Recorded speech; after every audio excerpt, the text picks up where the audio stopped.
We back, bringing you an Inhib guide. Seems you guys liked the Brita guide I just did, so well, since I have one for Inhib, might as well share that as well. So key things to this is Momo. Momo makes this fight so much simpler. Once she procs, she kills the wall, and then your team just walks up and starts hammering on the boss. Gives you basically a good 30 seconds to maybe a minute, depending, of extra DPS on the boss, which just makes the whole thing generally easier. Core things for this are going to be a 3-cost. Well, Yang is core for this for sure. The defender can be any, in my opinion, 3-cost defender that you want to sit there and toss out.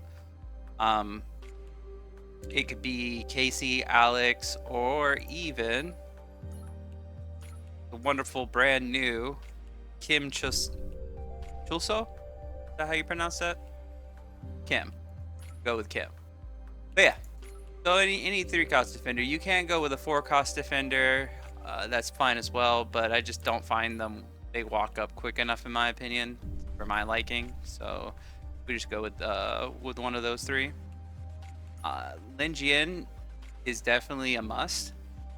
She's going to be your DP battery, giving everybody a nice juicy, extra DP to deploy everything quicker. And then you need a ranger at the end here. I went with Yayun because she stays relatively safe and has damage amp on the boss with her ulti. Now, granted, the boss, if I remember correctly, has like 80% Cat 2 res. So reducing that over the course of the fight does help. That's why you see Roy and Gayun here. Granted, I don't think I have a full 80%. No, I don't. Damage amp reduction, but even reducing that by the 30-40% that these two bring definitely does help out. Then Kim Soen, because this boss is a mech, so she just has, immediately has extra damage on the boss. And then after that, it's just pretty much whatever you want. I do suggest bringing Sinjia though. I do believe she is actually core here because you need the double shields for the ultis and skills that the boss sits there and tosses out. But as far as awakens go, you can sit there and toss in Curian or pretty much any others, buffer, debuffers, and then like in the previous video, you want unique type of gears, people that you aren't going to be de-gearing all that often. Luckily, Casey and Lin Jian are both on my dive team, so they constantly stay geared, so I never have to worry about that. As you'll notice, Yang Harem has absolutely no gear. So let's actually go look at everybody that is geared. So like I said, Yang's not geared here, but Casey is with HP, 40% crit res, and then some ground damage res around, 49%. I forgot what her current, what cap is for her, but 49 works just fine. Then we have the CDR set with 77 tank. Doesn't probably need to be 77. I used to run this with 40 to 60, and it worked just fine as well.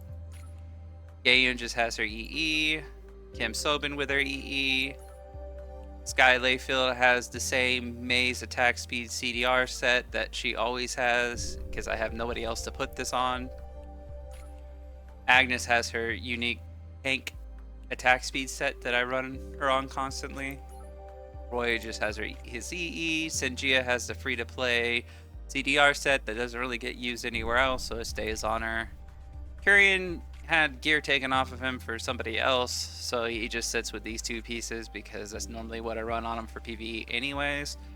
But it's not necessary to have him fully geared. Dash has nothing. Chifu's with her EE as well. This is an autofill I did for Dies because her gear doesn't matter, it's just about her buff. This is actually an attack speed set that I keep on her constantly anyways. Attack speed Swift. Sinjia is another autofill as well, or auto equip. And then the EE on Hilde. For ship, I went with Kami, but you are free to sit there and use probably whatever ship that you want. There's not really any good mods on here. I mean, ooh, defender bonuses. AC about to pop off. But you can sit there and go with Enterprise, probably works just as well. And then on top of that, I believe people do use Chorus on this fight as well. Not so sure about Quad, how well Quad is on this fight. I suppose it does okay, but it's not needed. But all right, let's take a look at the fight. All right, so here we have the run. Now, as you can sit here and see, Momo procs and Wall's dead. Perfectly timed, so your units don't even stop. Now we're gonna be sitting here hitting the boss, and as you can see, I have Rosa in one of my dispatches, so she'll be deployed. Now, granted, she is on attack speed with like 44% ground damage gear, but that's honestly not necessary. You have until, I believe, 35 seconds to kill, left on the clock to kill the boss before he ults and just annihilates your team. But you'll notice that this clears way, way, way before that. So there's no need to have your dispatches on some insane gear. But of course, any good Awakened dispatch, in my opinion, does well here. Now you can see those double shields coming in clutch here, saving your entire team. Warden's little, not Warden, but Kyrion's Wardens end up getting annihilated, but that's a-okay. We're fine with that. Kyrion just does enough damage on his own that it doesn't really matter. Of course, we have all the buffs going off here. Dash getting in hers. Her debuffs right at pretty much a pretty good time. And then Hilde for the end, just to sit there and give everybody more crit, more buffs.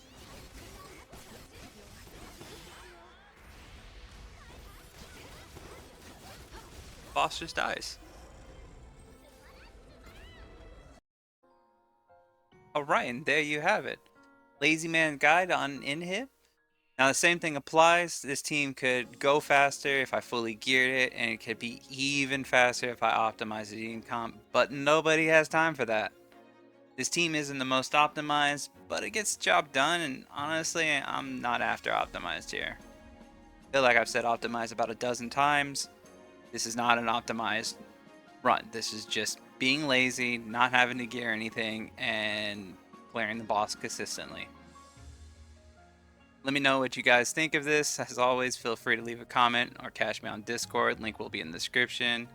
If you want to help support this channel, you can find a link in the description for that as well. And I will see you guys all next time.